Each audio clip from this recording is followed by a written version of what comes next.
e bem-vindos ao webinar de porque é que a gestão de risco é tão importante.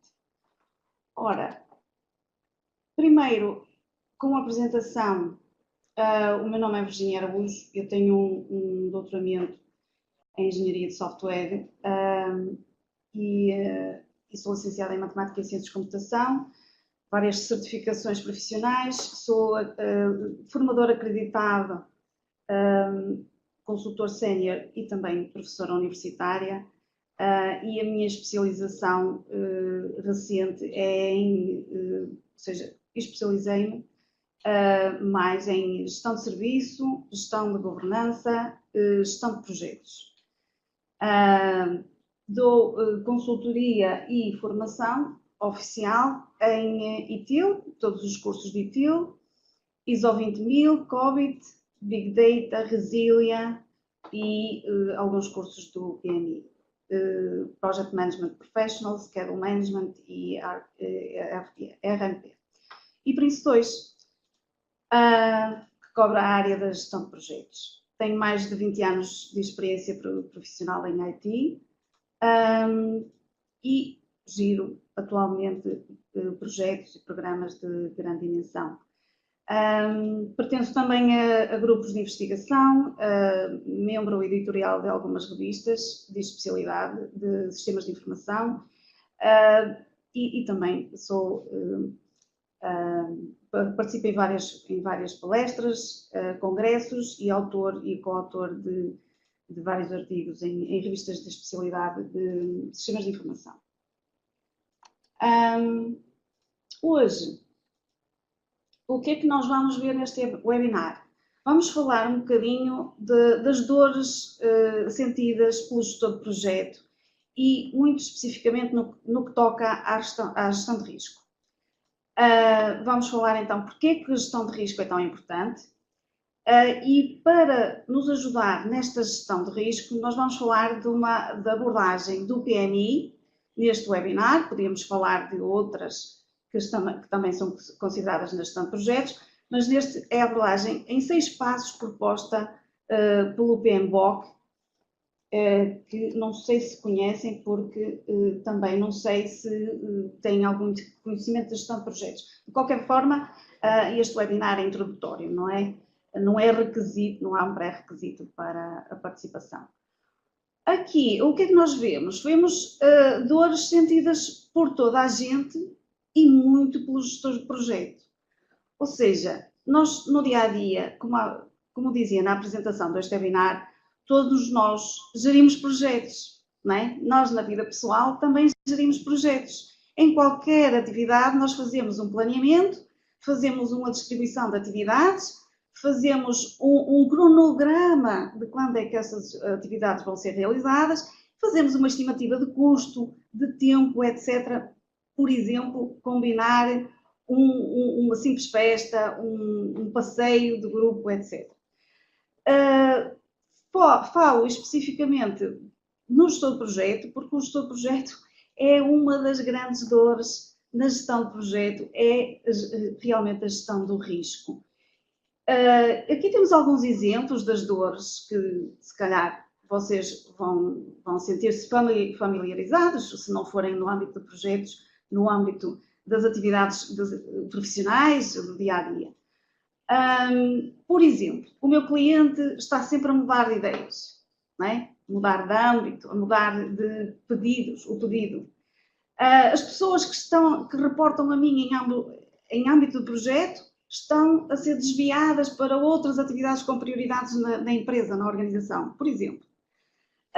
Outras questões é a falta ou a falha de comunicação entre o negócio e a equipa técnica, ou mesmo entre equipas técnicas, por exemplo, designações com significados diferentes, a questão dos conceitos, e há a questão mais difícil de gerir, que é a percepção, ou seja, eu entendi que era assim, não é? Ou seja, apesar de nós termos todos os cuidados na especificação, ainda por cima de uma forma descritiva, há sempre o risco de haver uma interpretação diferente.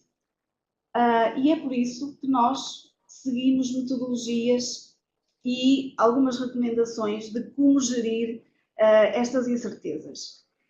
Incerteza porque está implícita, a incerteza está implícita no risco. Não é? Nós estamos a falar de projeto, quando falamos de projeto estamos a falar de alteração, porque nós criamos um projeto quando é algo significativamente complexo que sai fora da nossa atividade do dia-a-dia e criamos um projeto, ou seja, é algo que vai alterar. E quando falamos de alteração, falamos de risco, certo? Há sempre alguma incerteza de algo acontecer diferente do planeado e etc. Então vamos pensar em todas estas situações. O que é o risco? O risco significa incerteza. A incerteza de algo acontecer. Este algo pode ser positivo ou negativo. Pode ser de facto uma oportunidade. Então o que é que nós vamos fazer? Relativamente aos riscos negativos, eu vou tentar evitá-los ou diminuí-los, não é? Mitigá-los. Relativamente aos riscos positivos, eu vou querer acelerá-los porque isso constitui uma mais-valia para mim, não é? E isto em qualquer âmbito, seja no âmbito de um projeto ou mesmo num projeto pessoal. É sempre um projeto, mas não é um projeto formal, não é? Quando estamos a falar da vida pessoal. Ora, e então, partindo do risco, como é que nós vamos gerir o risco? E o que é isto da gestão de risco? O que é que envolve esta gestão de risco? Ora, nós vamos falar, e ao tratar da abordagem que aqui propus do PMBOK, em 6 passos, vamos falar de processos, ou seja, nós vamos, na gestão de risco, sim, nós vamos falar dos processos que nos vão ajudar a identificar o risco, a analisar esse risco, analisar as possíveis causas dos vários cenários, fazer o planeamento correto de como devemos responder, em ambos os casos, por riscos positivos ou negativos, e depois como é que vamos controlar esses riscos, certo? Porque nós não fazemos uma análise de risco e esquecemos. Nós vamos fazer sempre, ao longo do projeto, desde o início até ao fim, desde a iniciação até ao fecho, vamos gerir continuamente risco. É o que nós também todos fazemos no nosso dia-a-dia, certo? E com isto, o que é que nós ganhamos? Quais são os benefícios, ou seja, as estratégias que nós definirmos para gerirmos o risco vai nos ajudar a que os projetos corram bem, certo? Se nós planearmos uma mudança qualquer, se planearmos considerando todos os riscos e que se os gerirmos corretamente, o que é que vai acontecer? Muito mais provável eu tenho sucesso no atingimento dos meus objetivos, certo? E é isso que eu quero para os meus projetos, que os projetos fechem com sucesso. E vou identificar os pontos fortes, os pontos fracos, oportunidades, ameaças que possam impactar o meu projeto, impactar o atingimento do meu objetivo. É uma das estratégias, por exemplo.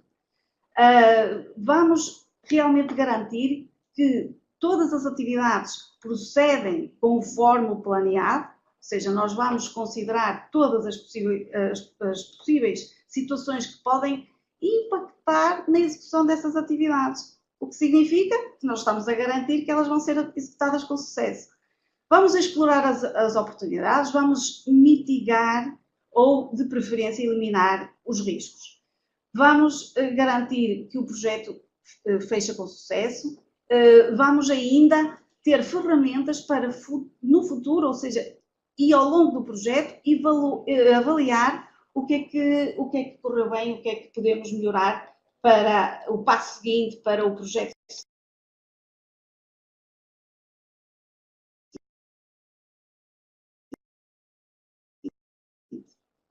Esta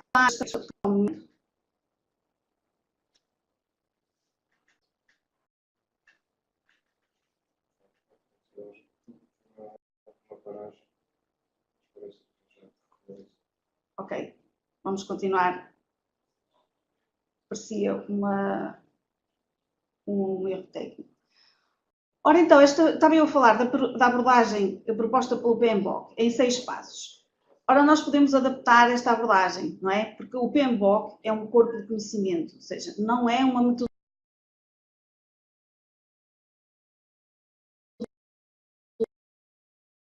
metodologia, uma metodologia da gestão de projetos mais utilizada. Na Europa, em muitos países da Europa, existe outro corpo de conhecimento, vá lá, mas de facto é uma metodologia que é o PRINCE2. Mas aqui em Portugal a maioria das organizações usa o PMBOK, por isso foi escolhido para este webinar. Podemos fazer outros, abordando outros standards e outras metodologias. E como é um corpo de conhecimento, ou seja, nós vamos, em cada organização, vamos adaptar esta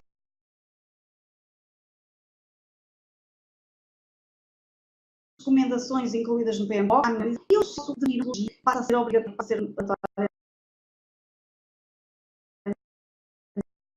na minha organização, para ser a minha metodologia para gestão de risco, o que significa que esta pode e deve ser adotada nas organizações. Vamos falar então no standard, ou seja, temos seis passos nesta abordagem que vão corresponder a processos, ok? Processos. O que é um processo?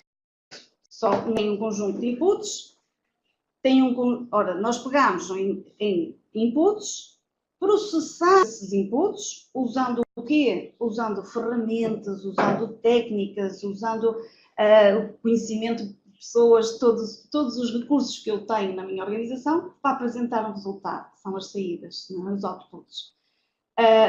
O que significa que no PMBOK nós vamos encontrar uma riqueza muito grande relativamente às atividades, às técnicas e às ferramentas. E eu digo uma riqueza porque, mesmo com outras metodologias, nomeadamente PRINCE2, que é uma metodologia e diz aquilo que deve ser feito, não é? Aquilo que deve ser atingido, mas não detalha muito da forma como nós conseguimos atingir esse requisito. E eu até recomendo organizações que, e nas formações e nos serviços de consultoria, que, adotando o PRINCE2, recorram ao PMBOK para detalhar as tais técnicas, as ferramentas, as atividades, detalhes das atividades que nos levam de uma forma mais eficiente, mais eficaz a atingir o objetivo que é exigido pela metodologia de PRINCE2. E é esta a grande mais-valia do PMBOK. Ora, nós vamos ver, e é isso o objetivo do webinar, é também focar muito na preocupação e na necessidade de nós gerirmos risco e o que é que nós temos disponível, o que é que está aí que nós podemos utilizar para sermos muito mais eficientes e atingirmos os nossos objetivos, não é? Ninguém quer se propor a fazer algo para depois não conseguir, não é? Por isso vamos usar aquilo que já está disponível. Vamos falar então de 6 processos que cobrem a área de conhecimento da gestão de risco no PMBOK, em que o primeiro processo é o planeamento. Ora, o planeamento da gestão de risco. O planeamento, como diz a palavra, vamos definir como é que nós vamos identificar riscos ao longo do nosso projeto e como é que os vamos gerir. Quais são as nossas estratégias para gerirmos e controlarmos risco, certo? Aqui nós podemos incluir tudo, incluindo que ferramentas é que nós vamos utilizar, quais são as nossas estratégias durante a execução das várias atividades, não é? Que estão incluídas em processos ao longo de todo o projeto. O passo 2 corresponde a um outro processo, identificar os riscos. Aqui vamos também falar em inputs, outputs e ferramentas e técnicas que podemos utilizar e que nos levem a identificar os riscos da forma mais eficiente e mais correta, ok? Por isso, esta é a grande mais-valia do PMBOK e é isso que, de facto, me fascina e que eu recomendo utilizar. No passo 3, outro processo, ou seja, vamos realizar uma análise qualitativa. Ora, depois de identificarmos os riscos, nós vamos querer classificá-los, temos muitos riscos, não podemos atender todos. Eu tenho que definir um grau de prioridade, o que é mais crítico, o que é menos crítico, não faz sentido eu estar a tratar e a identificar respostas a um risco de prioridade baixa, quando tenho outros de prioridade máxima, crítica, que de facto têm um impacto muito grande no meu projeto, não é? Ora, isto é uma análise qualitativa, o que significa que não nos vão dar valores de facto de impacto. Ora, depois de eu fazer uma análise qualitativa, eu posso querer para determinados riscos, já classificados qualitativamente, uma análise mais detalhada, uma análise que muitas das vezes passa por uma análise financeira, ou seja, eu tenho um risco disto algo que acontecer. O impacto eu estimei como alto, mas isso traduz-se em quê, de facto? Então vamos fazer uma análise qualitativa, ok? Depois dessa análise, eu já tenho perfeitamente a identificação dos riscos, vou planear as respostas com base nas classificações. Se ele é um risco positivo, se ele é um risco negativo, as ações vão ser diferentes, não é? O risco negativo nós vamos tentar eliminá-lo ou diminuí-lo, o risco positivo nós vamos acelerá-lo. Ora, isto corresponde à fase de planeamento. Depois temos a monitorização e controlo. A monitorização e controlo, nós vamos monitorizando se de facto as respostas...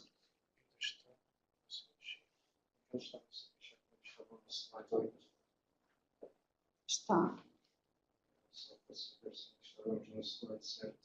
Sim. Vamos monitorizar, estamos no slide certo. Estamos mesmo no slide certo. Temos o planeamento, temos 5 processos de planeamento e um de monitorização e controle. Ora, nós vamos aqui controlar os riscos, o que significa que as respostas que nós identificamos no planeamento, ou seja, elas traduziram-se em alterações ao meu plano. Ora, elas foram implementadas. Não tenho um processo para executar riscos. E ainda bem, certo? Porque eu não quero que eles sejam executados. Eu vou pensar nas respostas caso eles ocorram. Porque eles não vão, eu quero que eles não ocorram, por isso é que eu vou implementar as respostas, certo? E isso vai se traduzir em ações do meu plano de projeto que vão ser executadas em fase de execução do projeto, e eu vou vendo se as respostas, vou monitorizando, vou controlando se as respostas que eu implementei e que eu planeei foram eficazes e que se de facto corresponderam àquilo que eu tinha planeado, de mitigar, de eliminar ou de acelerar um risco porque ele era positivo, ok?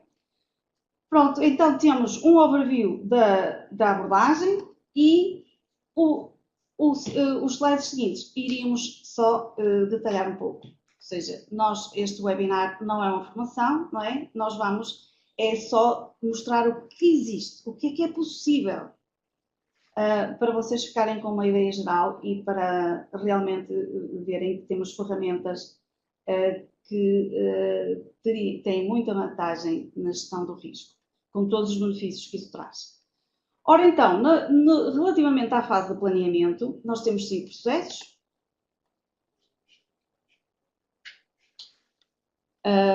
O João Timóteo tem uma questão.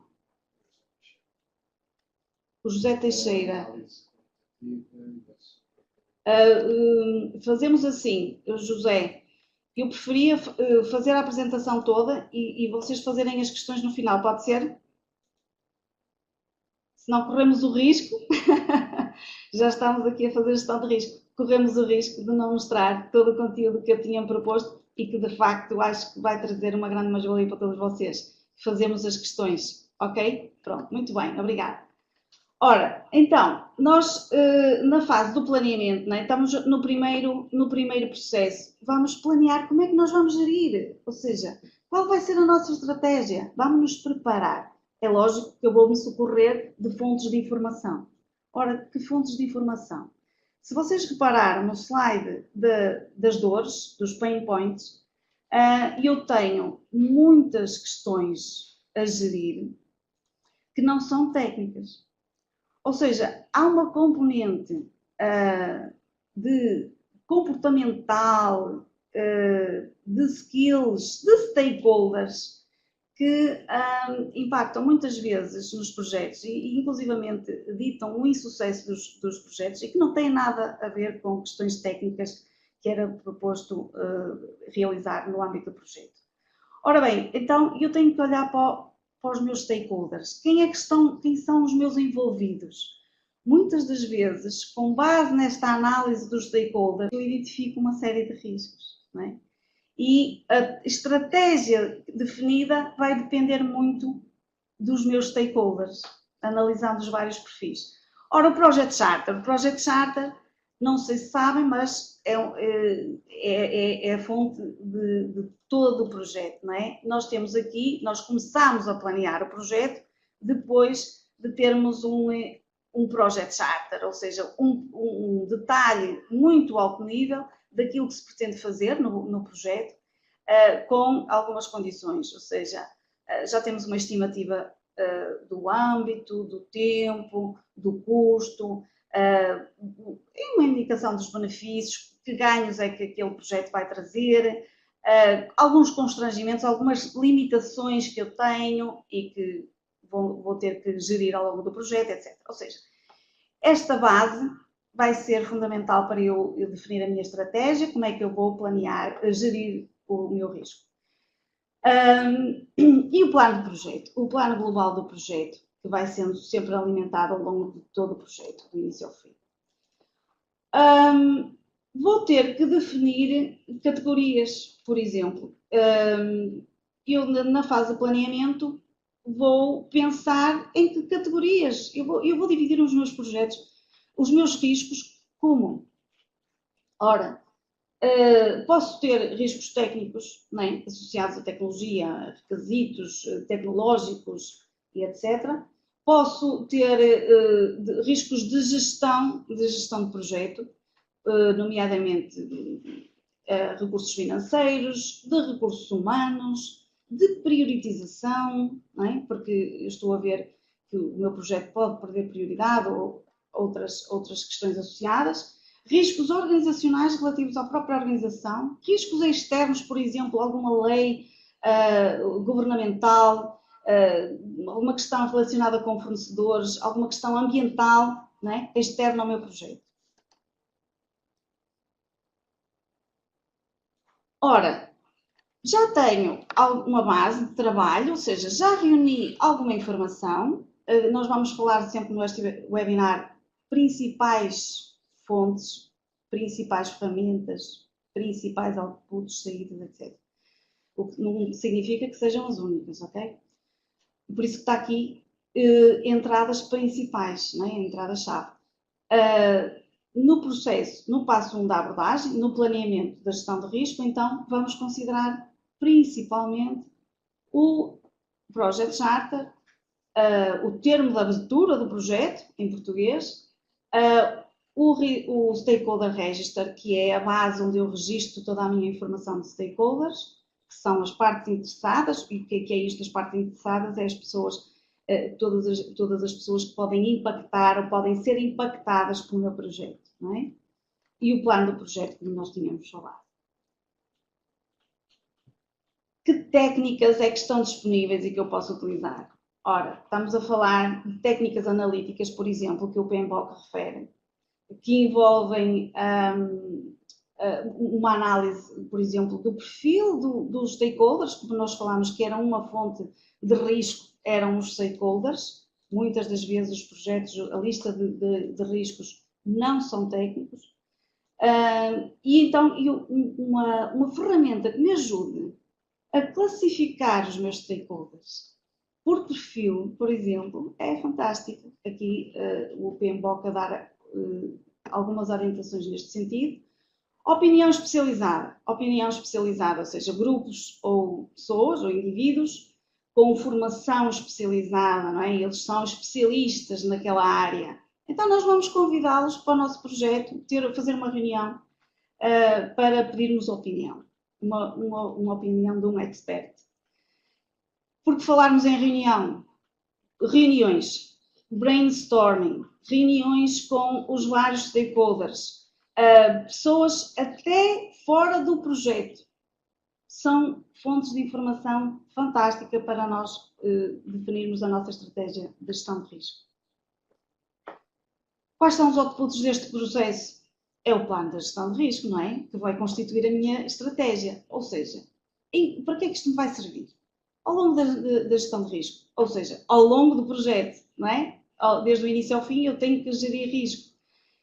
E eu vou recorrer à minha estratégia, porque eu não vou memorizar, e esta estratégia pode ser diferente de projeto para projeto, e sempre, em caso de dúvida, eu vou à minha estratégia consultar, olha, o que é que eu defini, o que é que eu pensei, só penso uma vez, não vou estar sempre a partir do zero nem a reinventar a roda. O que é que eu pensei relativamente a como gerir este tipo de risco? Ou, para este projeto, quais foram os riscos, as classificações, as categorias de risco que foram determinadas, etc. Ora, temos então a nossa estratégia. Vamos então começar a identificar os riscos, certo? O que é que eu preciso para começar a identificar os riscos? A Scope Baseline. Ora bem, é o que está dentro, é o meu âmbito, né? É o âmbito do projeto. E onde é que eu tenho o âmbito do projeto definido? No WBS, não é? Para quem já conhece a gestão de projetos, o Work Breakdown Structure, um diagrama visual, não é? Diagrama do âmbito, certo? E a declaração de âmbito? A declaração de âmbito já é um descritivo dessa representação gráfica pelo WBS. Ou seja, o que é que está dentro do meu âmbito? Porque é em função do âmbito que eu vou identificar os meus riscos, certo? E eu vou identificar os riscos que possam impactar a execução do meu projeto no âmbito do projeto, daquilo que eu me propus entregar. Porque no âmbito do projeto e no WBS eu vejo entregas, deliverables, certo? Outra fonte de informação para começar a identificar é a estimativa dos custos. Não é? A estimativa dos custos, porque eu vou. Depende do tipo de risco, não é? Muitos dos riscos passam por questão de custos, não é? Que vai impactar no meu projeto. Muitas das vezes é a questão principal. A estimativa da duração das atividades.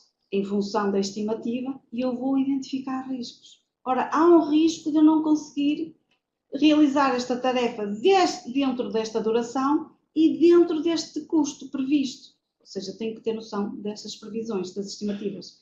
E, mais uma vez, o Stakeholder Register, que registra toda a informação dos meus stakeholders. Que técnicas e ferramentas é que nós podemos utilizar? E aqui são sugeridas pelo PMBOK. Ora, revisões de documentação. Documentação de outros projetos anteriores, uma fonte de informação preciosa. Uma revisão da estrutura dos meus planos do projeto, tenho vários. Não é? Alguns acordos que possam ter sido feitos e que estão formalizados, por exemplo, no e-mail ou outras fontes de informação. Depois, as tais reuniões de brainstorming. Que podem incluir e que devem incluir os clientes, não é? A quem eu vou entregar os resultados do meu projeto, os meus fornecedores que vão participar nessa entrega, a própria equipa técnica, obviamente, e ainda pessoas que estão externas ao projeto. Eu posso convidar o especialista, não é? É uma das técnicas sempre, é recorrer ao especialista. A técnica de entrevista em que, ou seja, é um contacto direto com alguma pessoa, e aí seria uma fonte de conhecimento específico que eu quero abordar e que possa constituir uma fonte de informação para os meus riscos. Análise SWOT, por exemplo, isto é um exemplo para identificar riscos organizacionais. Vamos imaginar uma análise SWOT da empresa.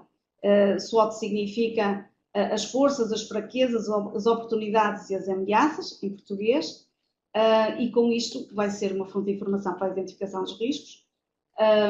Checklists. Ora, checklists, ok, é uma fonte de informação, sim, mas não deve ser a única, ok, porque A checklist é standard, é única e os projetos também são únicos, ou seja, dois projetos nunca são iguais. E a checklist é standard e é a mesma usada para diferentes projetos, ou seja, não basta. Podemos combinar técnicas, obviamente, e devo fazê-lo. Ora, o que significa que nós temos no PMBOK muita informação acerca da utilização correta destas técnicas, destas ferramentas e que benefícios é que nós tiramos com isso. Quais são os benefícios? É uma lista completa, o mais possível, dos riscos que podem ocorrer. Porque se nós já temos alguma segurança de que eles vão ocorrer, nós retiramos da nossa lista de riscos, certo? Porque já deixa de ser um risco, porque já não é incerteza, já é certeza. Então, já é uma declaração, uma condição que eu tenho de gerir e não é um risco. Então, o meu Risk Register vai ser um repositório, ou seja, algo que vai suportar esta minha lista. Pode ser um Excel, pode ser uma base de dados, pode ser um sistema complexo, certo? De gestão de projetos, em que eu permito a manipulação e o acesso a todos os stakeholders.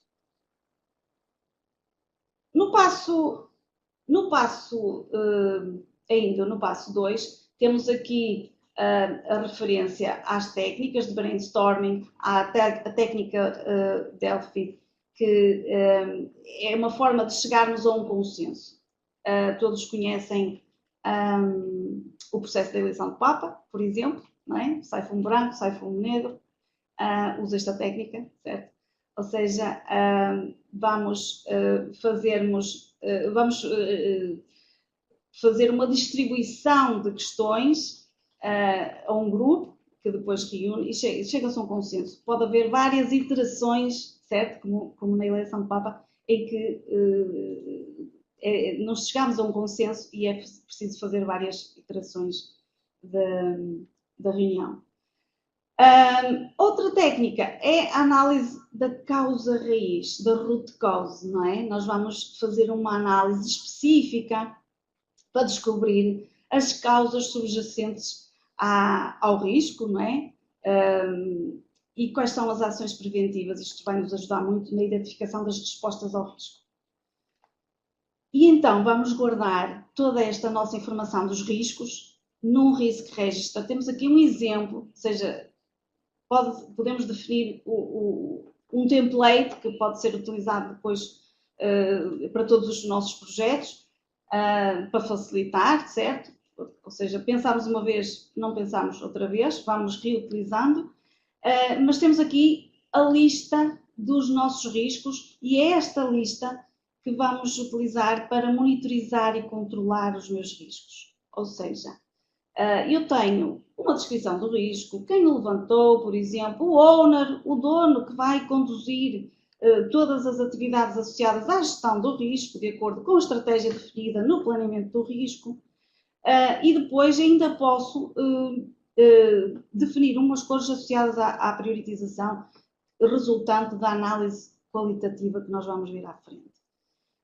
Aqui os vermelhos, amarelos e verdes aqui vistos definem visualmente, de uma forma muito facilitada, esta prioridade dos riscos. Já vamos ver como é que definimos esta prioridade, ok?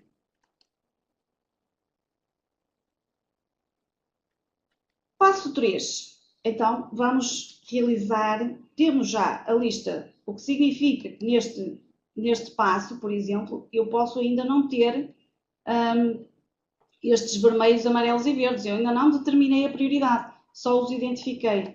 Agora vamos fazer uma análise qualitativa para os priorizar. Não é? Vamos priorizar. O objetivo da análise qualitativa é priorizar os meus riscos. De saber, desta lista que eu reuni, quais são os que têm mais impactos, que têm menos impacto no meu projeto.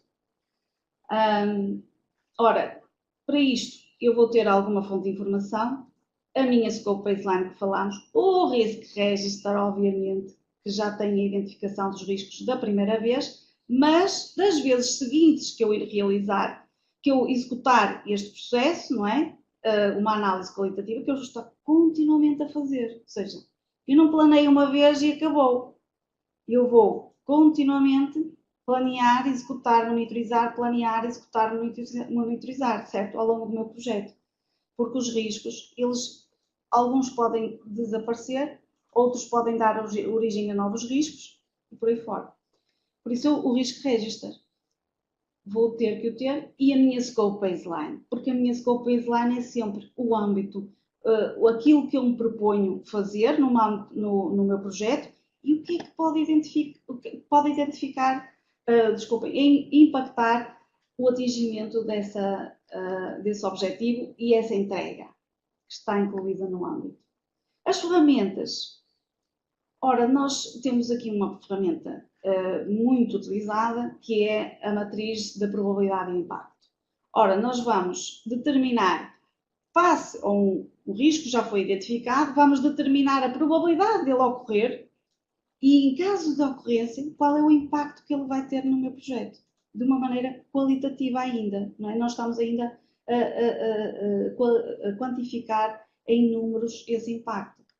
Ora, categorizando os meus riscos, dividindo-os, por exemplo, riscos técnicos, riscos de organização, de recursos humanos por aí fora, e também a opinião do especialista é outra das técnicas para nós categorizarmos e priorizarmos os riscos. Com base na execução destas técnicas, com recurso às ferramentas, nós vamos ter o quê? Nós vamos ter o nosso Risk Register atualizado, não é? Vamos ter o Risk Register que está incluído, vai se refletir em alterações, muitas das vezes, no plano do projeto, não é? Que constitui, que faz parte dos meus documentos do projeto. Ou seja, atualizações ao Risk Register, fundamentalmente, e ainda atualizações a um log. Um log é uma base informal de issues. O que é um issue? É qualquer coisa que pode ocorrer no meu projeto. E eu ainda não sei, por exemplo, antes de identificar um risco, eu posso pô-lo num log. Num log porquê? Eu ainda não sei se é um risco. É algo que pode constituir um risco, pode constituir uma alteração, pode constituir um problema que eu tenho que gerir. E eu ponho num log. Ou seja, a minha classificação pode ter um input para este log que depois eu vou analisar e, se de facto constituir um risco, eu ponho no Risk Register. Aqui temos a apresentação da probabilidade e do impacto e assinalado a vermelho os meus riscos críticos, ou seja, de impacto e de probabilidade muito alta, a amarelo os riscos médios, probabilidade e impacto intermédio, e a verde os riscos baixos, probabilidade e impacto baixo. Ou seja, eu vou determinar um intervalo de valores para fazer este cálculo, esta multiplicação entre a probabilidade e impacto para determinar a prioridade. Uma matriz muito simples, usada por maioria das metodologias, frameworks que estão disponíveis. Então, os resultados desta análise qualitativa vão ser atualizados no Risk Register. Nós vamos ter a classificação geral do risco, depois desta análise, por categorias. Vamos ter identificados os riscos de curto prazo, por exemplo, que têm uma maior urgência em tratar. Os riscos que exigem uma análise adicional, os riscos de prioridade baixa e ainda fazer uma análise de tendências. Porquê? Porque eu vou fazer isto recorrentemente. O gestor de projeto está continuamente a fazer isto e vou fazer uma análise de tendência. Uma análise de tendência vai nos identificar outras ações, outras conclusões, eventualmente outros riscos. Passo 4. Passo 4 é a execução da análise quantitativa. Ora, nós definimos, por exemplo, 10 riscos críticos. Ou vamos imaginar que há um em particular que eu preciso de maior detalhe, ou seja, a análise qualitativa não é suficiente. Eu tenho que ver se de facto, qual é o impacto efetivo no meu projeto. Então vou fazer uma análise quantitativa, que significa que esta análise quantitativa, como já tem um esforço maior, a análise qualitativa é muito mais simples, eu não vou fazer uma análise quantitativa para todos os meus riscos, só para aqueles que eu acho que é de facto necessário, não é? É uma decisão da gestão do projeto. Como input, lógico que é o Risk Register, é onde eu tenho toda a informação dos meus riscos, a lista dos meus riscos, já com uma categorização, com uma prioritização, com um conjunto eventualmente de owners, a quem eu posso perguntar por informação adicional, etc. Que ferramentas é que eu posso utilizar e que estão disponíveis no PMBOK? Ora, temos aqui técnicas de modelagem. Ora, técnicas de modelagem. Por exemplo, estamos a falar da análise sensitiva. Eu só vou referenciar nomes porque, de facto, o webinar não dá para aprofundar muito. Análise do valor monetário esperado é o mais usado. Nós vamos usar o EVM, não sei se já ouviram, quem faz gestão de projetos usando o PMBOK conhece, a análise do valor monetário esperado, que vai calcular no futuro, não é? E permitir fazermos vários cenários do impacto que pode ter esse risco no nosso projeto. E com base nisso, nós podemos fazer alterações às minhas constraints, ou seja, o triple constraint, que são o âmbito, o tempo e o custo, não é? Estamos a falar de distribuições de probabilidade, ou seja, relativamente à recolha de dados e técnicas de representação, falamos de entrevista, de distribuições de probabilidades, a opinião especializada, não é? Os pareceres dos peritos são sempre uma fonte de informação muito útil. Existem várias outras técnicas, nomeadamente uma muito usada que aqui nem está, mas que depende da apetência de cada um. Árvores de decisão também é muito útil. E os outputs podem ser mesmo mexidas no meu projeto, ou seja, nos meus documentos, no meu plano de projeto, pode significar alterações ao projeto, nomeadamente estamos a falar, por exemplo, ao budget, não é? Bom, está aqui alguém a perguntar o meu último nome. Ok, está bom. Ok. Estávamos a falar então do passo 4 e da análise quantitativa. Falámos das ferramentas que podíamos utilizar e depois os outputs, atualizações ao plano, ao nosso projeto, não é?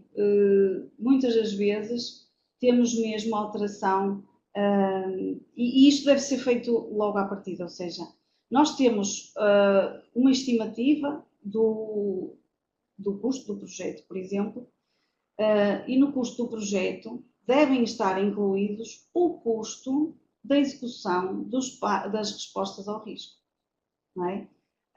Ou seja, o resultado da minha análise quantitativa vai determinar, caso o risco ocorra, eu vou ter um custo adicional para a execução das respostas ao risco, então eu devo incluir esse custo no budget do projeto, mas estando assinalado como um custo de risco, ou seja, ele pode não ser gasto, não é?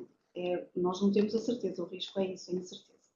E aqui temos um exemplo, só para ter uma ideia, de uma grelha, usando a técnica do EVM, em que vamos definir, por exemplo, o risco de uma perda de dados, tem ali na primeira linha, o risco de uma perda de dados tem uma probabilidade de 40% de ocorrer e tem um impacto de 12 mil euros no meu projeto e um valor monetário esperado de 4.800, não é? Está ali.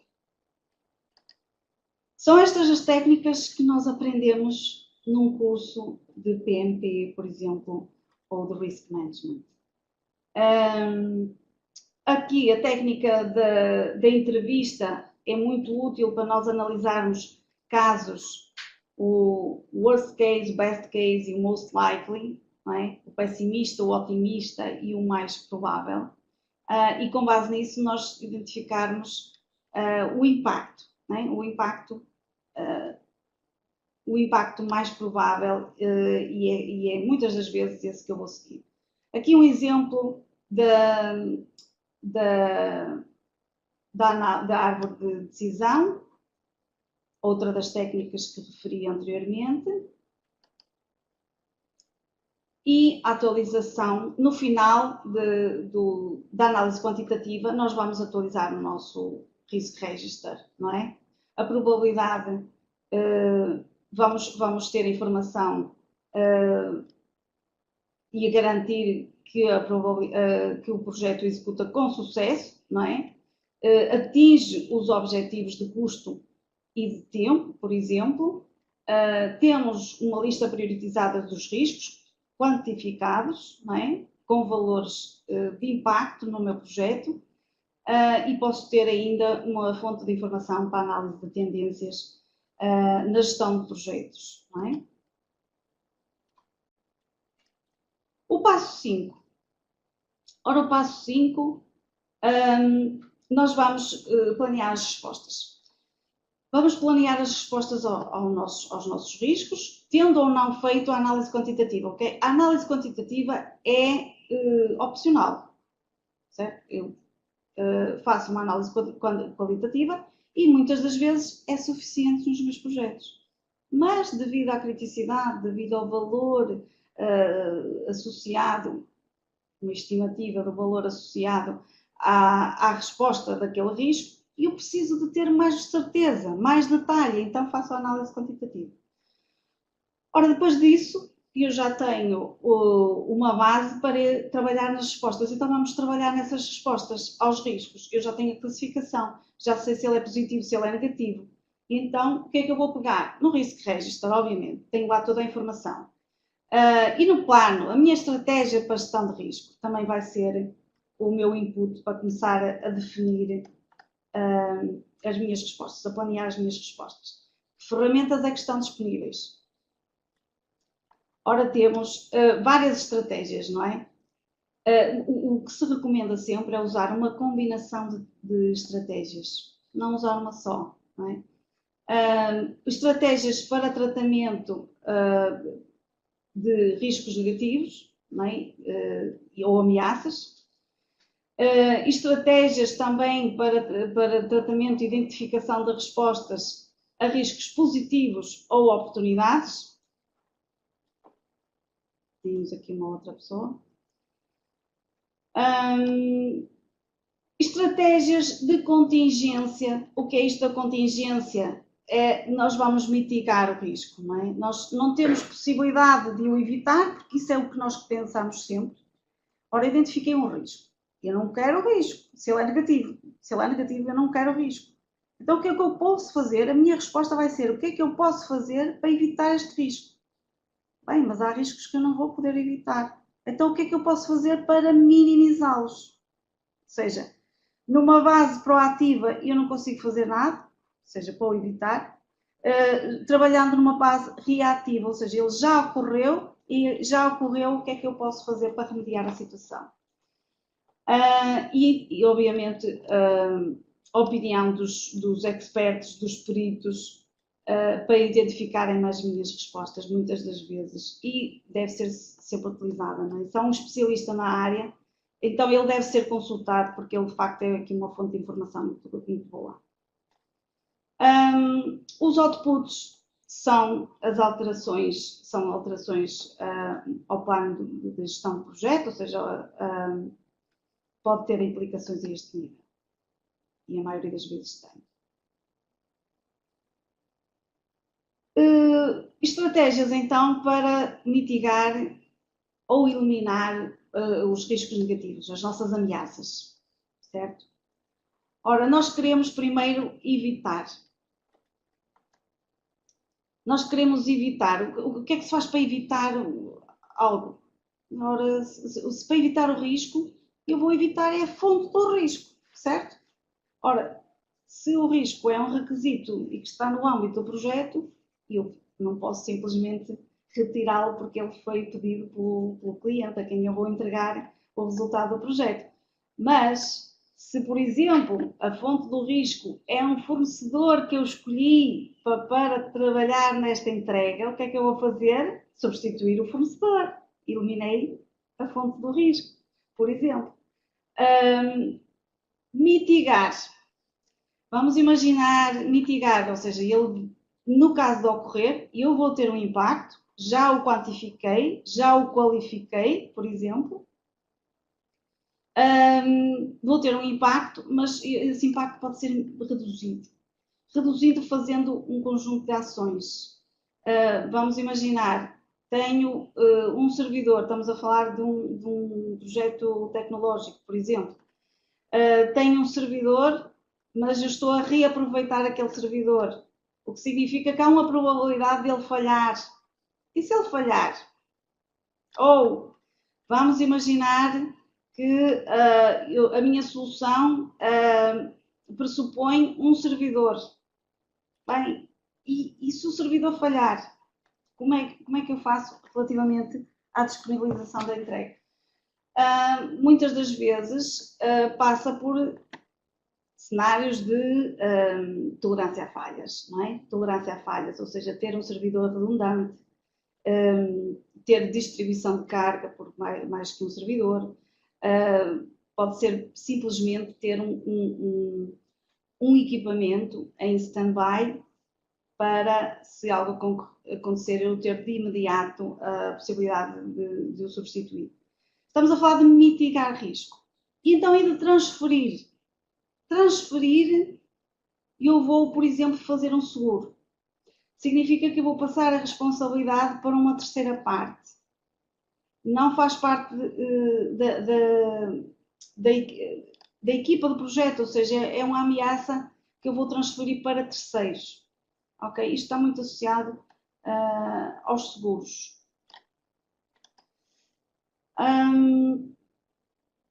Relativamente aos riscos positivos, às oportunidades, eu vou querer explorá-las, eu vou querer acelerá-las.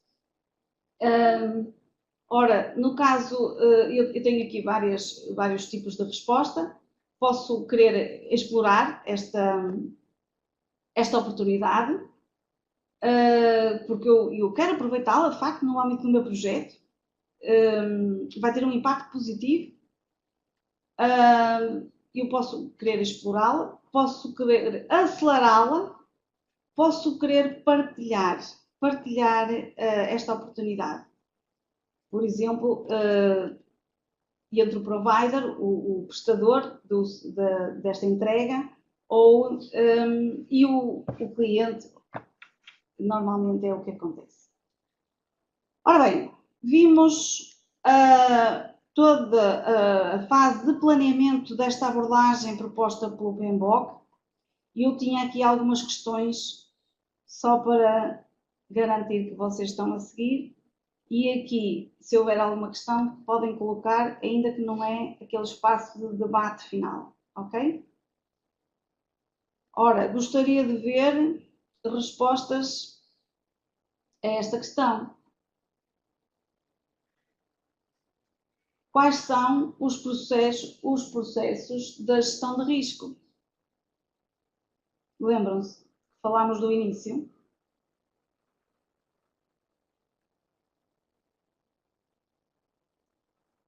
Sim, Nuno. E o Nuno está aqui a responder. Muito bem, José Teixeira.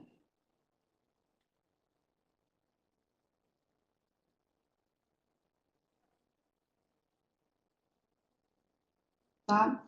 Só para terem já uma noção.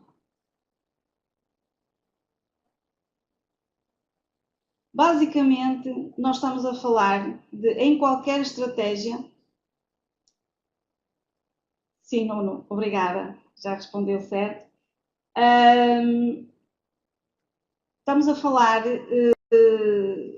de uma abordagem que é comum, aliás, de uma estratégia que é comum a qualquer abordagem de gestão de risco. Nós estamos a falar de, basicamente, avaliar risco, não é? E depois tratar risco. São duas fases fundamentais, não é? Nós, nesta avaliação do risco, o que é que nós temos que fazer? Nós temos que identificar, nós temos que, por exemplo, atribuir um owner, alguém que vai conduzir todas as ações para tratar esse risco, vai identificar as respostas, certo? Terminamos a fase do assessment, da avaliação. Então vamos passar à implementação, não é? Ora, na fase de execução, caso aconteça o risco, nós vamos implementar estas respostas. Então, depois de implementá-las, nós temos que controlar e monitorizar, ou seja, ver se de facto foram efetivas essas respostas, se deixamos de ter risco, se surgiram novos riscos, porque muitas das vezes a aplicação de um risco dá origem a novos riscos. E o que é que significa? Temos que seguir outra vez a abordagem, desde a identificação até a identificação das respostas e continuamente monitorizando e controlando ao longo do projeto. Aqui está a resposta D, seria a correta. Está ali a indicação de onde temos esta informação no PMBOK. Segunda questão. Ora, para ter sucesso, uma organização deve estar comprometida, não é, no endereçamento da gestão de risco.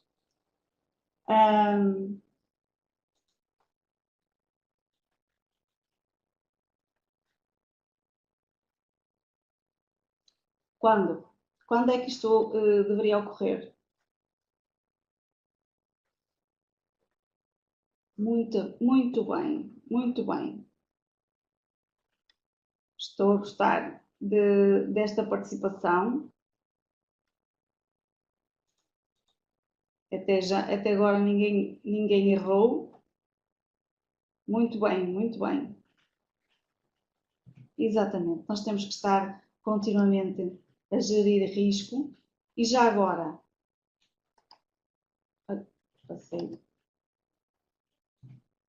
devemos estar proativamente e consistentemente a gerir o risco ao longo do projeto, desde o início até ao fim. E já agora, uma questão adicional que não está aqui. Quem é que deve gerir risco? Quem é que deve gerir risco?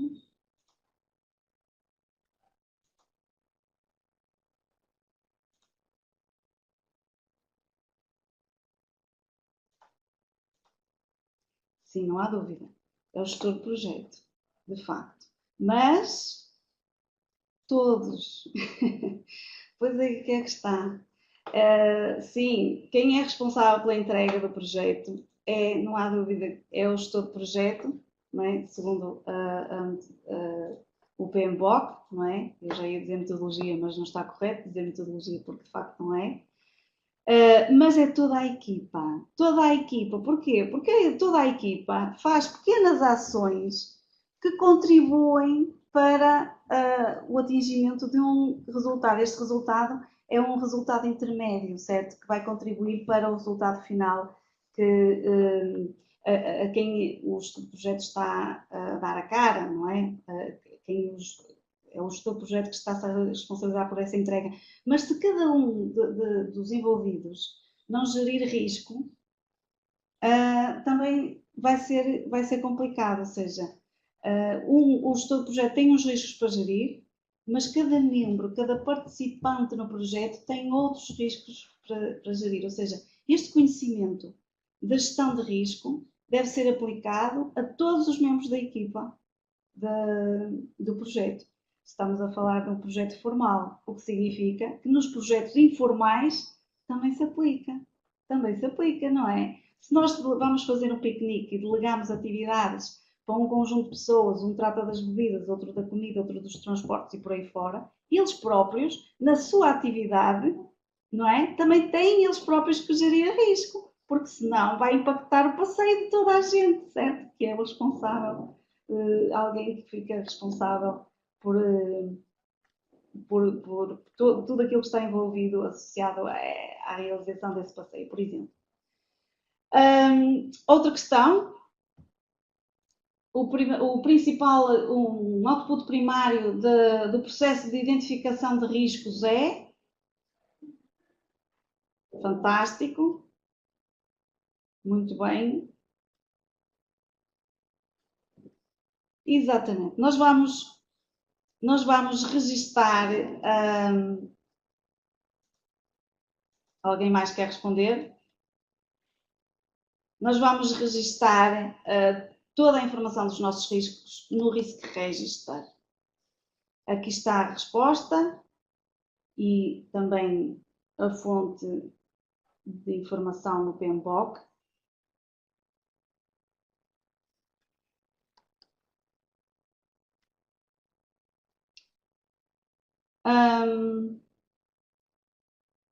Continuando, então, outra questão. Quais dos seguintes são inputs para o processo de identificação de risco? Aliás, todos são inputs, exceto, pronto, isto são questões do tipo do exame do PMP ou dos exames do PMI, pode não ser só do PMP, do RMP também. Que tem também a questão do exceto, não sei se estão habituados a este tipo de exames. Todos os seguintes são inputs do processo de identificação de riscos, exceto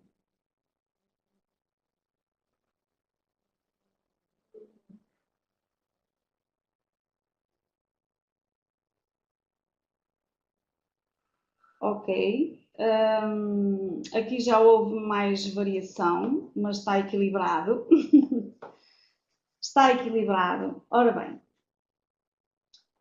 os inputs para este processo passam pelos planos, todos os planos da gestão do projeto, a scope baseline, não é? A identificação do nosso âmbito, o que é que está incluído no nosso âmbito e a declaração do âmbito, WBS, as estimativas dos custos, das durações, o risk register que nós falamos, outras fontes de informação em documentos, por exemplo, projetos já realizados, não é? E ainda existem outras fontes de informação que eu não incluí aqui, que é os fatores ambientais, Enterprise Environment Factors e Organizational Process Assets, que depois são abordados nas formações. Mas não diz nada relativamente a uma coisa que ele está muito esquisita, não é? Workaround Plan. Ora, pois claro, é esta a resposta. E vários de vocês responderam corretamente. Está certo, ou seja, ali está a referência no PMBOK, onde é que nós encontramos a indicação de quais são os inputs. Ora bem, não é preciso, e é o desafio que muita gente enfrenta e que é famoso, está aqui a entrar o José Teixeira, e que é famoso no exame do PMP, que é os ITTOs, chamados ITTOs, porque são os inputs, atividades, as técnicas, as ferramentas e os outputs de cada processo, porque estamos a falar de 47 processos, não é? Do PMBOK, e para cada um existe um conjunto de inputs, um conjunto de atividades, ferramentas e técnicas e um conjunto de outputs, o que significa que muitas pessoas passam meses a decorar. Ora, a decorar para cada um destes 47 processos. Não recomendo isso. Recomendo sempre perceber como funciona este guidance, não é? Este guia do PMBOK, perceber o fluxo de atividades que é seguido nos projetos e depois, com base na definição do processo, nós conseguimos identificar os inputs, os outputs, as atividades, as técnicas e as ferramentas. E assim não recomendo de maneira nenhuma o decorar. Uma última questão, esta é a última. Temos aqui, para completar esta declaração, risco de um projeto é uma ocorrência que pode afetar... Qual é a ocorrência que pode afetar o projeto para o bem e para o mal? Risco é...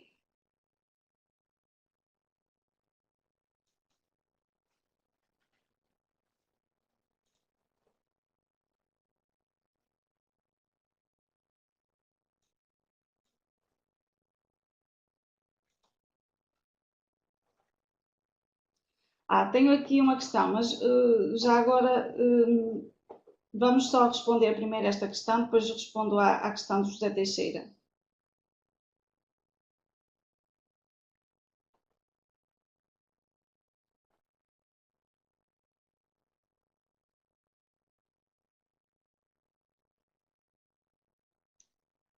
Ora bem, o que é que nós partimos? O início deste webinar começou por falar de risco, do conceito, o que era risco. Ora, risco, alteração, ok? Ou seja, associado a uma alteração, temos um risco de algo acontecer, que significa incerteza. Incerteza, quando nós falamos de risco, estamos a falar de incerteza. É algo que pode ocorrer. Nós não temos certeza que vai ocorrer. Caso contrário, não era um risco. Está bem? Muitas das vezes nós identificamos os riscos e depois estes riscos passam a ser factos. Já vai de facto acontecer. Então vamos retirá-lo do risk register, ele deixou de ser risco e é algo que já vai fazer parte do nosso plano de projeto. Nós já temos que realizar as atividades de acordo que agora estou aqui a ter alguns comentários. Ora, a resposta está aqui, é incerteza. Risco é incerteza de algo acontecer. Ora bem, uma das respostas podia ser potencial, de facto, como diz aqui o Nuno. O Nuno, pois, e o Tiago também está a achar o mesmo. É verdade, mas incerteza é mais correto. Ou seja, significa de facto incerteza. É uma potencial, é incerteza de algo acontecer, não é? Mas primeiramente é incerteza. E depois ainda tinha aqui um comentário do José Teixeira, o que era um workaround plan. Ora, o workaround é uma contingência, não é? Ora, é o plano de contingência. Um workaround é sempre uma resolução temporária, não é? Uma resolução temporária, um workaround. Não era aquela a resposta.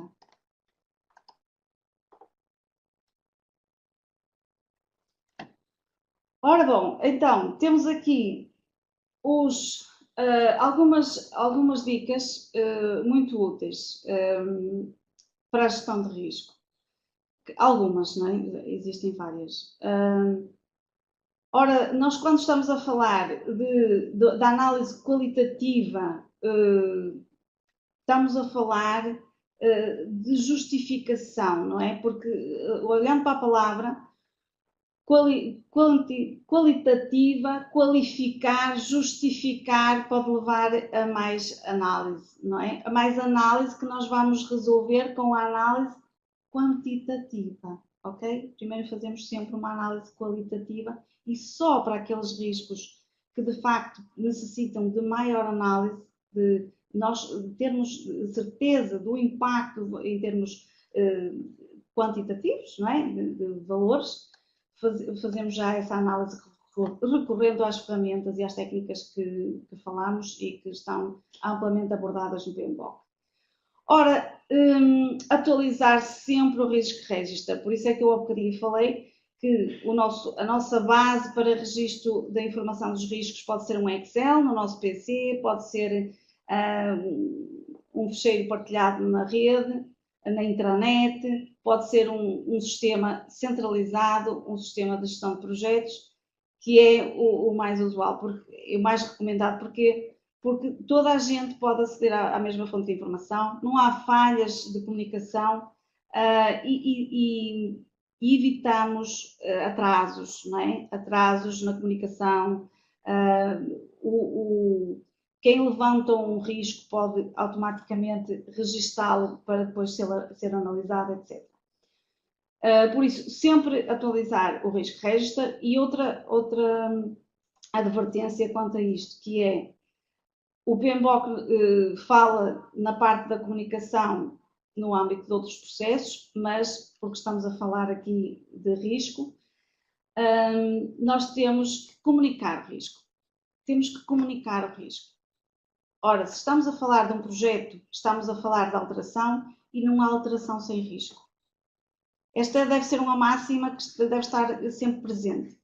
E por isso, no reporting, por exemplo, ao Steering Committee, à gestão, nós vamos, eventualmente, aos nossos clientes, vamos apresentar a lista dos potenciais riscos. Não é? Nós estamos a gerir a incerteza e estamos a identificar ações de contingência, de como reduzir esses impactos que nós identificamos. Ou seja, devemos sempre comunicar. O que significa, nos reportes de acompanhamento de progresso do projeto, deve estar sempre uma tabelinha com os principais riscos, os dear risks, por exemplo, os que provavelmente há uma probabilidade de ocorrerem a curto prazo, por exemplo, porque senão há uma insegurança muito grande, não é? Como é que nós estamos a gerir uma alteração sem prevermos situações que podem ocorrer? E o nosso foco é sempre os negativos, não é? Os negativos, mas obviamente devemos também identificar os positivos, que podem constituir uma grande mais-valia para o projeto. Depois, não identificar riscos usando apenas a técnica da checklist. Das listas de verificação. Porquê? Porque não chega. Nós devemos fazer uma combinação de técnicas. E muitas das vezes seguimos uma checklist que não nos permite identificar um risco para aquela situação, para aquele projeto em particular. Nós não identificamos o que é que aconteceu, ele ocorreu, e nós não temos resposta. Temos impacto, de facto, no nosso projeto. E temos que arcar com as consequências, porque estamos como responsáveis pelo projeto.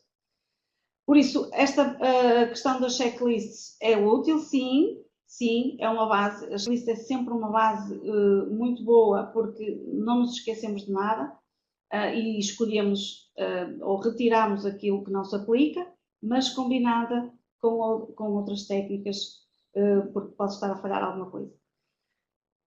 Não evitar a estratégia, não é? A estratégia, estamos a falar do planeamento de risco. Como é que nós vamos identificar, gerir risco, controlar risco ao longo de todo o projeto, certo? Porque a estratégia nós vamos pensar uma vez e vamos seguir. Obviamente, também pode haver atualizações à estratégia, mas não, é a nossa base de como agir no tratamento do risco. São os processos da fase de planeamento, ok? Temos só um processo na fase de monitorização e controle, o que significa que nós vamos monitorizando, não é? Vamos controlando sempre o nosso risk register, não é? E as respostas, a execução das respostas aos nossos riscos. Fontes de informação, inputs, os planos da gestão de projetos, ou seja, o plano da gestão de projeto inclui uma série de planos, os planos para gerir as 10 áreas de conhecimento São 10 áreas de conhecimento para além do risco. O risco é uma delas. Temos 10 áreas de conhecimento, assim como temos um plano para gestão de risco, que está incluído no plano de gestão de projeto, temos planos para gerir as outras 10 áreas de conhecimento. O nosso risco de registro, obviamente, a informação de desempenho. Não é? A informação de desempenho, ou seja, ao longo do nosso projeto, nós vamos controlando, vamos implementando respostas a riscos, etc. Como é que isso foi executado? Vamos ver, recolhendo informação de desempenho. E reportes, ou seja, temos processos diferentes também para isto, mas não estão incluídos nesta área de conhecimento, por isso é que não estão aqui. Por isso, os reportes, os próprios dados que são a fonte de informação para estes reportes, são fontes de informação para o nosso processo de controle de riscos. Que técnicas estão disponíveis? Ora, reuniões, já sabemos, não é? Com a nossa equipa, com a equipa de projeto, com os clientes e, eventualmente, com pessoas externas, com os parceiros, com pessoas externas ao projeto que podem ser uma fonte de informação. Mas eu ia falar de situações, sei lá, por exemplo, identificar um risco de impacto numa pessoa que não estava contemplada no meu Stakeholder Register.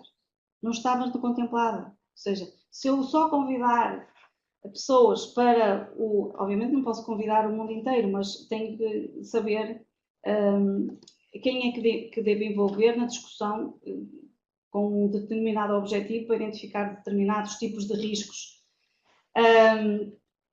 E a identificação desta pessoa que não estava identificada no meu Stakeholder Register, não era um stakeholder no meu projeto,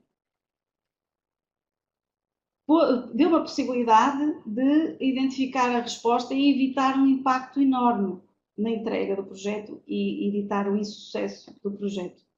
Pode haver uma situação destas, foi uma situação com que já me deparei. Auditorias ao risco. Auditorias. Ora, nós vamos analisar e documentar a eficácia das respostas ao risco. Não é? Nós vamos fazendo auditorias nesta atividade de controle. Análise de tendências, variância, também é outra das técnicas. A medição de desempenho técnico, por exemplo, uma análise de reserva, não é? Reservas de contingência, ou seja, eu no início do projeto já tinha uma reserva do meu orçamento para o risco e eu vou gerindo, com base nessa reserva, se ainda tenho budget ou não para os novos riscos que vou identificando, não é? E isto pode eventualmente ditar as respostas, porque as respostas podem ter um custo superior à minha reserva de risco que eu determinei no início do projeto. Os outputs, ora bem, são os detalhes da informação de desempenho e muitas das vezes alterações, não é? Pedidos de alteração relativos a ações corretivas, ações preventivas, não é? Porque nós queremos evitar o risco. Então, para evitar o risco, nós temos um conjunto de ações a realizar. E isso vai se traduzir numa alteração no projeto. Se tivermos a resposta tiver um impacto na minha scope baseline, no meu cost baseline ou no meu schedule baseline, que são os triple constraints, âmbito, tempo e custo, eu tenho uma alteração ao projeto. Não é?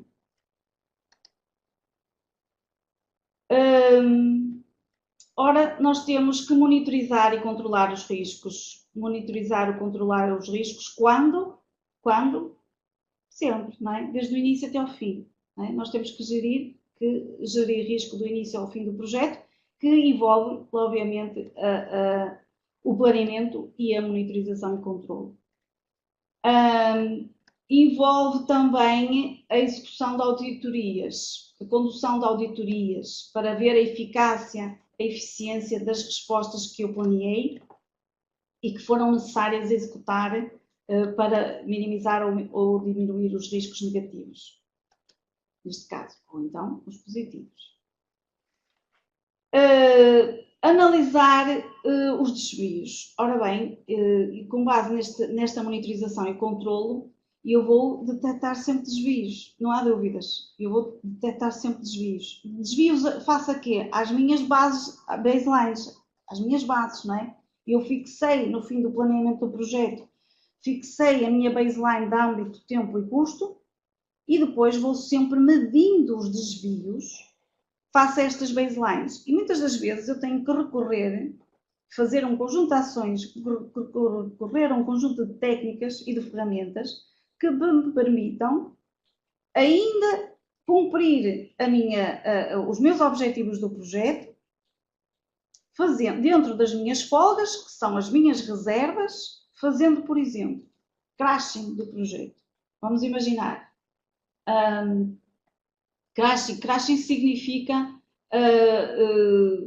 vai ter um impacto nas outras constraints, não é? Porque isto está muito associado muitas das vezes ao timing, ou seja, eu para cumprir o tempo que estava planeado para a execução de um conjunto de atividades, não chega aos recursos que eu tinha previsto e eu vou aumentar o número de recursos para mais rapidamente realizarem a tarefa e cumpri-la no prazo, não é? Outras das vezes pode ser por paralelizar fast tracking, paralisar tarefas. Por exemplo, eu tinha 2 tarefas sequenciais, porque eu tive um atraso numa delas, por exemplo, para cumprir ainda o deadline, eu posso paralisar a execução destas tarefas. Às vezes, o facto de eu fazer fast tracking vai-me implicar fazer crashing, porque para executá-las em simultâneo já não chega uma pessoa, tenho que adicionar mais uma pessoa, por exemplo. Podemos apressar-nos, não é, na execução do trabalho, fazendo auditorias sempre e com recurso às análises qualitativas e quantitativas que nós falámos atrás. Para quê? Para recuperar o tempo. Muitas das vezes é isto, é para recuperar o tempo. Nós tivemos um atraso numas determinadas atividades e vamos fazer tudo o que é possível, ou seja, o gestor de projeto e os membros, obviamente, vão socorrer-se das ferramentas, das técnicas, de todos os recursos que têm à disposição para recuperar o tempo, não é? E cumprir na mesma as condições do projeto, de âmbito, de prazo e de orçamento. Ora, a medição do desempenho técnico ao longo do projeto, não é? Avaliar a competência técnica do projeto, que está a aumentar, se está a diminuir. Há aí uma série de ações que se pode fazer, que não referimos no webinar, mas é só para ficarem com uma ideia. Há uma série de atividades e com recurso a ferramentas e técnicas estão referenciadas no PMBOK, são abordadas nos cursos de PMI, para que extravasam a questão inclusivamente técnica, ou seja, o fator humano, que é sempre uma fonte de risco, é uma fonte muito grande de risco. Monitorização da reserva da contingência, né? A reserva, parte do budget do projeto que eu associei ao risco, não é? E então, as minhas contingências, que são as minhas respostas ao risco, vou usar esta reserva do risco que eu considerei no budget do projeto. Tenho que monitorizá-lo, obviamente, não é? Não é fazer à toa, por exemplo, para evitar um risco de a nossa solução, vamos imaginar, estamos a entregar uma solução de software que tem que processar, foi estimada para processar 2 transações por segundo e nós dimensionamos uma infraestrutura com 2 servidores, por exemplo, mas há o risco, porque surgiu, há uma probabilidade de a procura por parte do cliente aumentar e o número destas transações subir de 2 por segundo para 3.000 por segundo, eu não vou simplesmente dizer que preciso de comprar mais 10 servidores, não é? Eu tenho que ver qual é o impacto no orçamento do projeto e que reserva, e se essa solução é possível de implementar usando a reserva que eu tinha para a contingência ou se de facto tenho uma alteração no projeto que eu não quero, não é? Vou evitar. E aí descarto esta resposta, ou seja, aumentar o número de 10 servidores, se calhar é demais. Eu tenho que ver e avaliar e qualificar e quantificar o impacto da probabilidade, face a esta probabilidade de aumento do número de transações e tentar encaixar a resposta na reserva de contingência que eu estimei. Okay?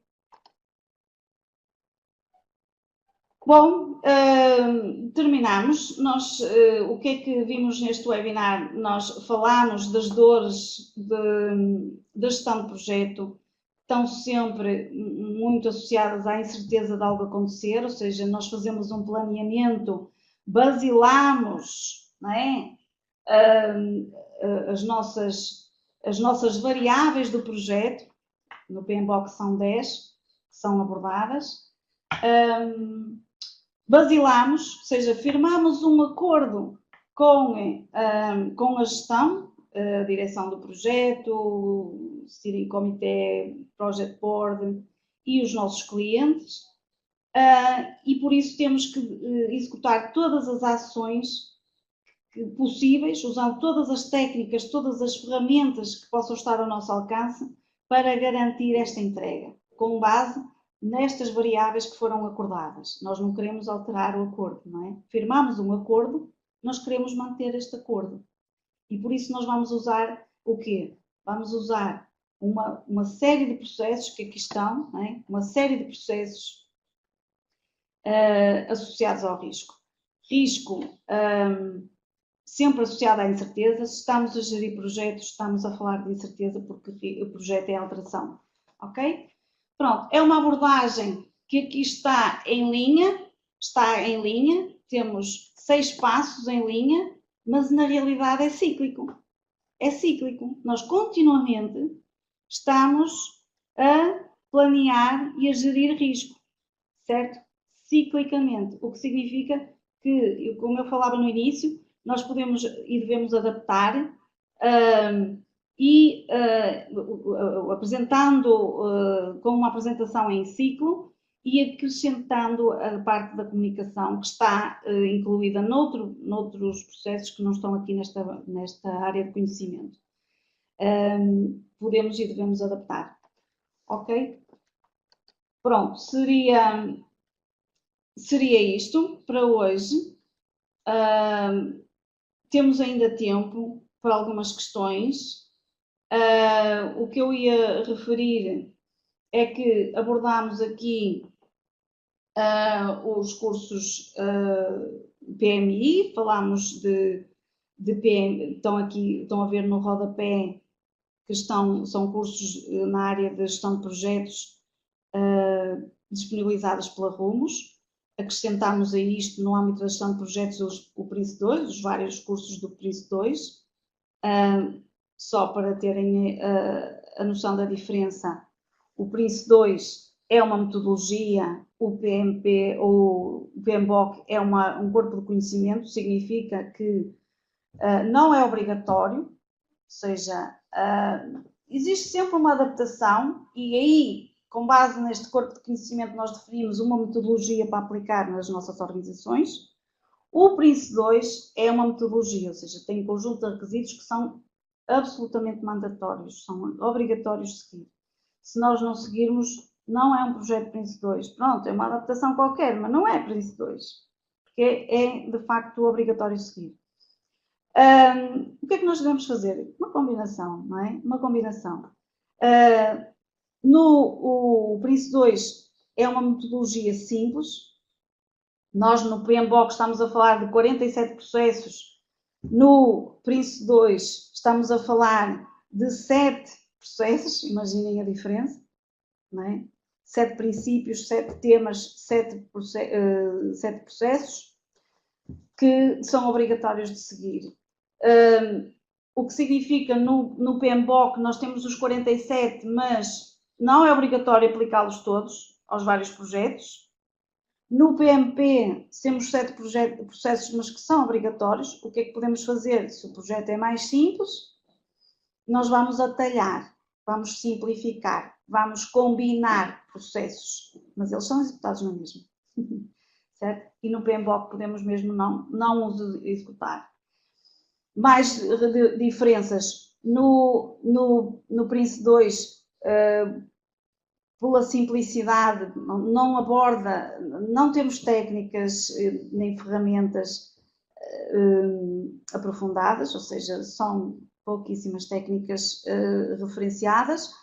No PMBOK temos variadíssimas técnicas, ferramentas, detalhes de atividades para cada um dos processos que podemos utilizar. Têm estas opções, se quiserem aprofundar o conhecimento na gestão de projetos. Estão ali as várias certificações para Project Management Professional, o KPM, ou seja, quem tem experiência, o PMP para quem tem já experiência em gestão de projetos, o KPM para quem não tem experiência em gestão de projetos. O Schedule, o SP, é uma certificação e um curso muito focado no cronograma, ou seja, área de conhecimento time, certo?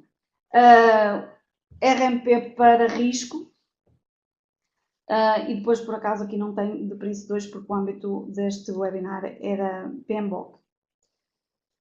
Tenho os meus contactos, qualquer questão que tem, também no site da Rumos tem os contactos, estamos disponíveis para esclarecer o que seja necessário. Entretanto, algum comentário, alguma sugestão, alguma questão, temos aqui um espaço para o fazer.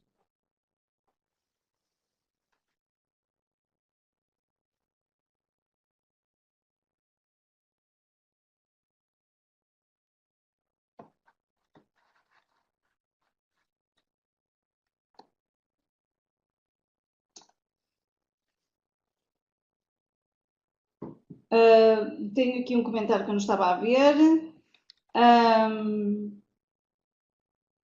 Sim, sem dúvida, Nuno, sem dúvida, eu também gostava. Esta fase, esta questão da interação, realmente num webinar não é possível. Nós temos várias opções de formação, presencial, live training, aí há uma interação, ou seja, apesar de ser remota, na mesma formação podemos ter participantes em vários cantos do mundo, né? já fiz várias. Neste tipo de formação, entre aspas, que na realidade não é uma formação, não é essa a estratégia. É uma pena, mas estamos disponíveis para qualquer cenário que queiram mais interativa. Sim, também gostava. Não é possível neste formato. Não sabe as condições que existem nos outros lados. Restringimos um bocado o acesso. Claro, a questão dos acessos, das questões técnicas associadas é um formato diferente, não é? Um webinar é completamente diferente. Fico muito contente que tenham gostado. Estão aqui a reportar. Mais perguntas, temos que alargar, isso é uma boa sugestão, alargarmos o tempo, porque o tempo era limitado, não é? Não havia muita margem para estarmos a interromper com questões.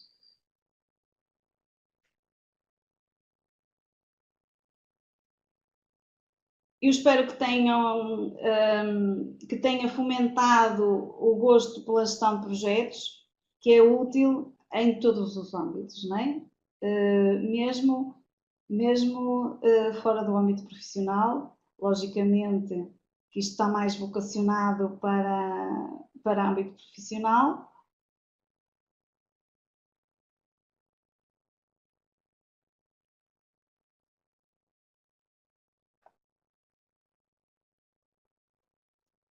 É uma sugestão para fazermos, pensarmos num outro tipo de formato de webinar, em que possa haver mais interação.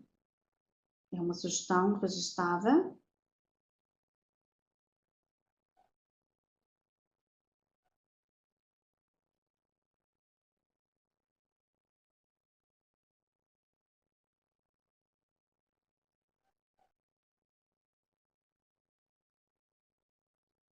Ah, sim, era bom, realmente. Projeto simples. Sim, lá está, é uma variante deste formato. É um formato diferente, já é um formato de formação.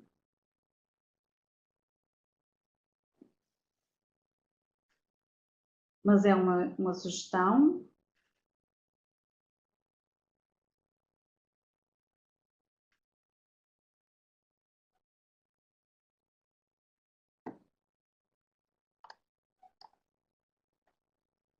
Uma pergunta que faço enquanto não acabam de escrever, estão aqui a escrever bastante, é se de facto ficaram interessados na gestão de projetos, se já exercem alguma atividade de gestão de projeto. Muito obrigada eu, João. Conheceu as metodologias, fontes de informação, muito bem, já valeu a pena. Era esse o objetivo. O objetivo era mesmo levantar o véu, não é? Levantar o véu, obviamente não podíamos detalhar. Muito bem, ainda bem, ficou interessado. É PMP. Já é PMP, muito bem, mas há sempre oportunidade para evoluir. Para evoluir, Nuno. Trabalha com gestão de projetos, fantástico. Há sempre oportunidade de evoluir.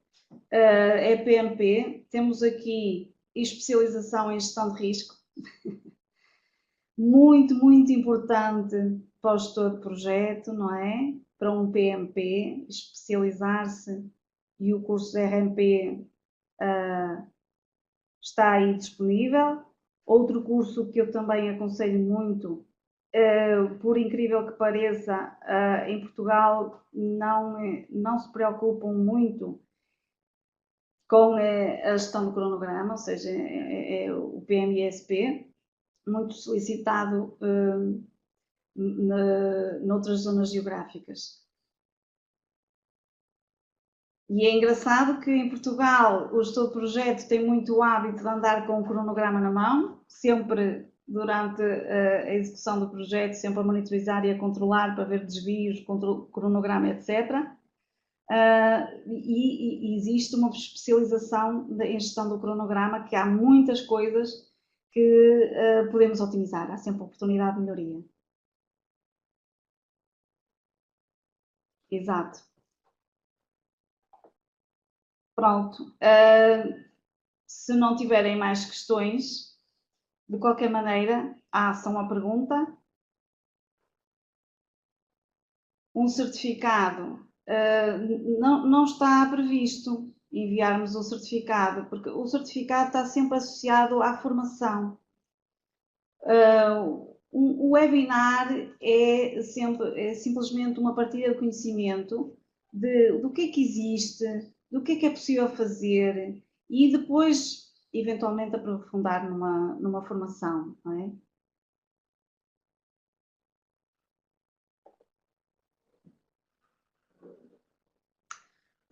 É outra sugestão, Tiago, podemos pensar, uma vez que a Rumos é Registro Education Center, é Registro Education Provider, no caso do PMI, poder atribuir PDUs. Isto seria também interessante para o Nuno, que já é PMP e que tem que manter o PMP com PDUs. Muito bem. Exatamente, é verdade. Nuno, vamos ver esta questão também.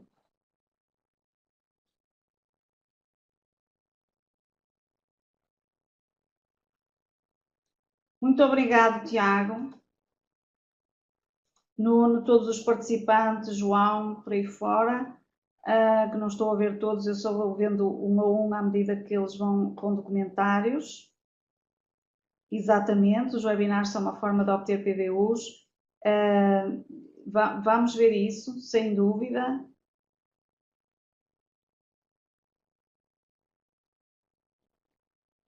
E ainda tenho tempo para decidir, muito obrigado.